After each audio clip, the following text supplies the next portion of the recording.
So today I'm going to be presenting my talk on TFAM, or mitochondrial transcription factor A.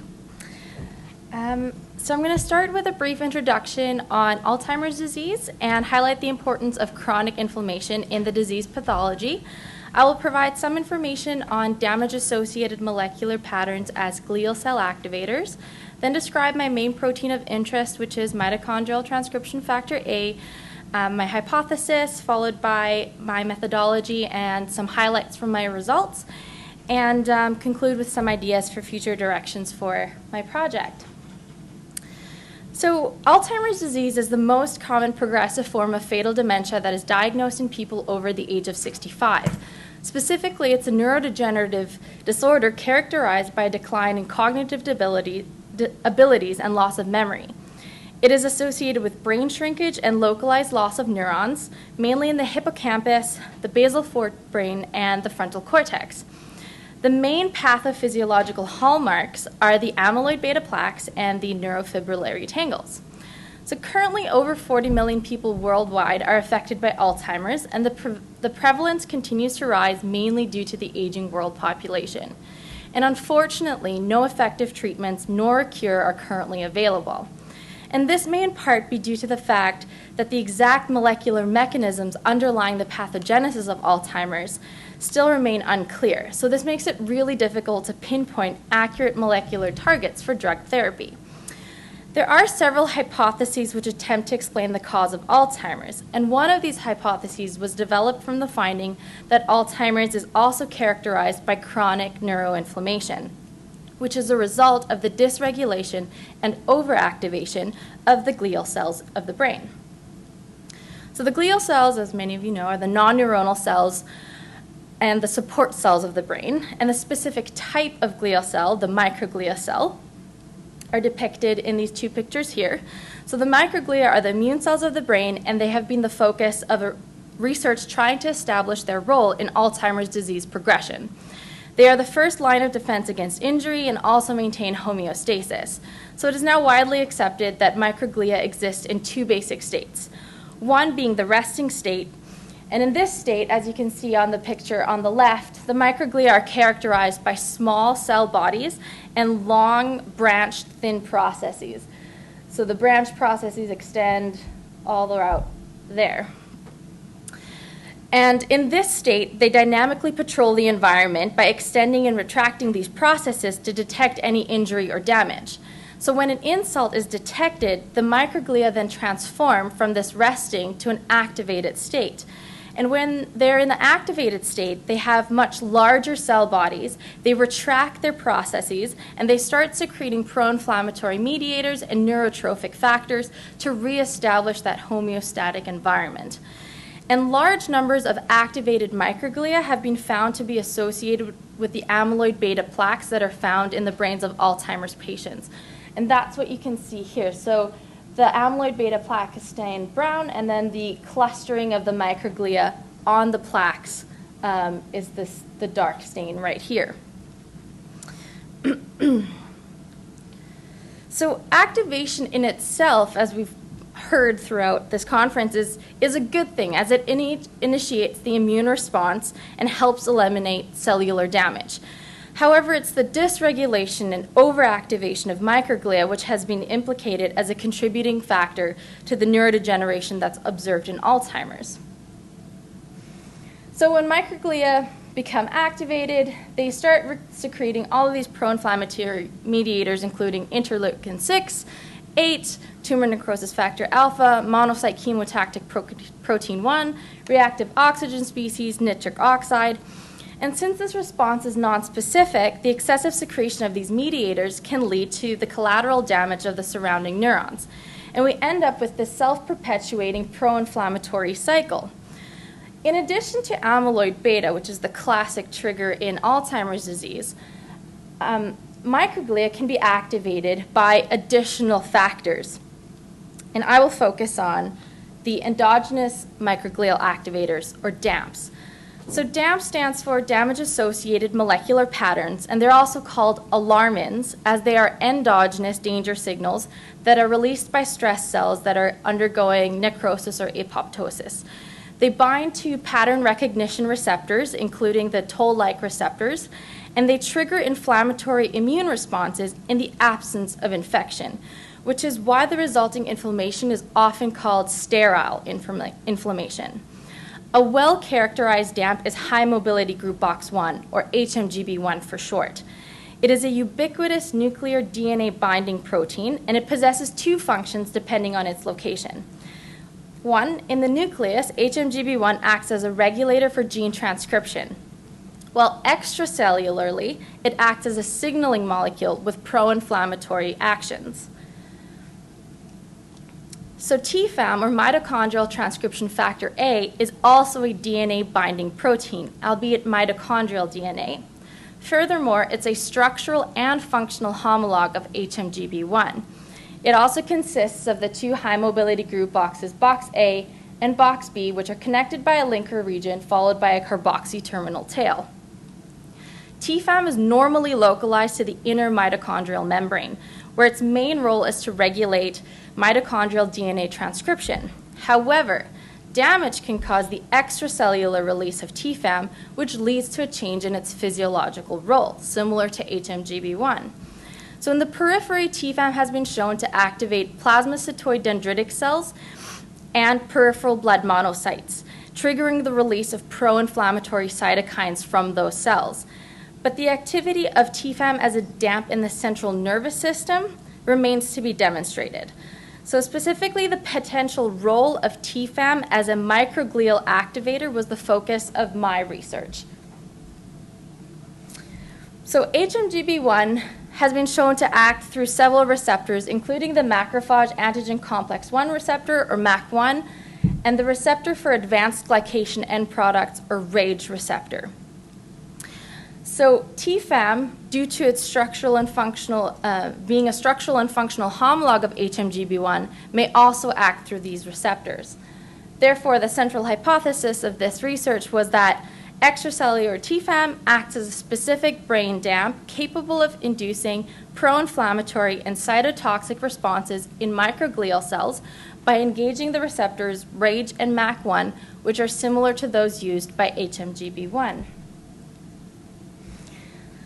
I used several cell lines to conduct my experiments. So the THP1 promonocytic cells were used as the microglia model, which are these cells here on the left, and the SHSY5Y neuroblastoma cells were used as the neuronal model, which you can see here on the right. Some of the assays, we used the MTT assay as a measure of cell viability, and then the enzyme-linked immunosorbent assay, or ELISA, to detect for the secretion of cytokines by the microglia cells. We use this established model of glia-mediated neurotoxicity in our lab, and we call it the supernatant transfer experiment. And what this involves is we plate our microglia models, so our THP1 cells. We pre-treat them with the RAGE or MAC1 inhibitors, since I wanted to see whether TFAM acts through those two receptors. I stimulate with TFAM. After 48-hour incubation, the conditioned media is transferred onto the neuronal cells. And this is with the assumption that any of the cytotoxic products that the microglia may have released during that 48 hours is now in the media, then transferred onto the neurons and can act on the neurons. The neurons are incubated in that conditioned media for an additional 72 hours, following which we measure their viability. And we also probe for cytokines in the conditioned media released by the microglia model. So these are the results of the SY5Y viability, so the MTT data. So if I could just draw your attention to the panel A on the left first. So on the x-axis, you'll see the different treatments, and on the y-axis is the SY5Y cell viability. So first off, you can see that TFAM, in the presence of IFN gamma, induces THP1 toxicity towards the neuronal cells, resulting in a decreased viability of the neurons compared to the unstimulated control, which is set at about 90 to 100%. In the presence of heparin, which is a RAGE inhibitor, however, this toxicity is attenuated and we have an increase in the viability of the neurons. which would suggest that maybe RAGE is involved in the action of TFAM. Similarly, we used an anti-MAC1 antibody to block the MAC1 receptor. And again, the toxicity induced by TFAM in the presence of IFN gamma could be attenuated, and the viability went back up to a non-significant difference to the unstimulated control. So these initial data suggested that RAGE and MAC1 might be involved in mediating the toxicity of the microglia cells towards the neurons. From then, I did the ELISA assay to probe for the release of MCP1. So all three panels show different RAGE inhibitors. Panel A shows heparin. I used an anti-RAGE antibody to be more specific for RAGE, and then also soluble RAGE, which is a truncated form of the RAGE receptor to inhibit RAGE. And again, I'd like to draw your attention here first. So TFAM plus IFN gamma induces the release of MCP1 compared to the unstimulated control. And this is true for all three conditions. In the presence of the blocking agents, however, heparin in the first case, there is a decrease in MCP1 secretion compared to the uninhibited counterpart. And again here, anti-RAGE antibody decreases MCP1 secretion compared to the uninhibited counterpart, and similarly, soluble RAGE does the same thing in the third panel. So blocking this RAGE receptor decreases MCP1 secretion by the TFAM plus IFN gamma stimulated THP1 cells, which would again suggest that RAGE might be involved in TFAM's action. So next, I tried to block RAGE and MAC1 simultaneously to see whether there was some sort of synergism that was occurring between these two receptors. So again, the treatments are here on the x-axis, and we have MCP1 secretion by the THP1 cells on the y-axis. So again, similar to the other graphs that I showed, TFAM plus IFN gamma again induces the secretion of MCP1 compared to the unstimulated control. Now, in the presence of an anti-MAC1 antibody, we have a decrease, as well as in the presence of an anti-RAGE antibody, there's a decrease compared to the uninhibited counterparts. But what was interesting was that when RAGE and MAC1 were inhibited simultaneously, there was a further decrease compared to each inhibitor on its own. So that's this last bar over here compared to these two bars. So that suggested that RAGE and MAC1 were most likely both involved in the action of TFAM. So in conclusion, inhibiting the RAGE or MAC1 receptor attenuates the TFAM plus IFN gamma induced toxicity of the human THP1 monocytic cells towards the SY5Y neuronal cells. MCP1 secretion by the THP cells induced by TFAM plus IFN gamma stimulation is decreased in the presence of the RAGE and MAC1 inhibitors. And lastly, activation of the human THP1 monocytic cells by TFAM is partially mediated by the RAGE and MAC1 receptors. So overall, we might assume that there's a signaling pathway or the receptors that are involved in TFAM's action may look something like this. So this is based on additional experiments that we conducted in the lab as well as some literature. So MAC and RAGE1, and then all the different MAP kinase signaling pathways downstream. So some of the future directions would be to describe and identify additional glial receptors and the signaling pathways that might mediate TFAM's actions. Since inhibiting RAGE and MAC1 simultaneously didn't completely abolish the MCP1 secretion or the induced toxicity, we could infer that there are most likely additional receptors that are involved in mediating the action of TFAM. And then secondly would be to confirm the role of TFAM as a damp in vivo, or a brain damp in vivo, and investigate whether blocking those identified receptors would lead to an attenuation of the inflammatory response and attenuate the neuronal damage, which would be great. So the implications, obviously, it would be nice if we could develop novel therapeutic strategies for neurodegenerative diseases such as Alzheimer's disease that are characterized by cell damage and neuroinflammatory processes.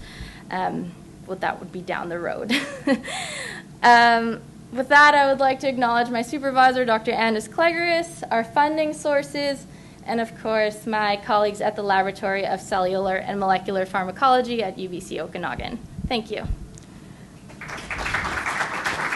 Thank you for the wonderful talk and to stay within the time. Are there any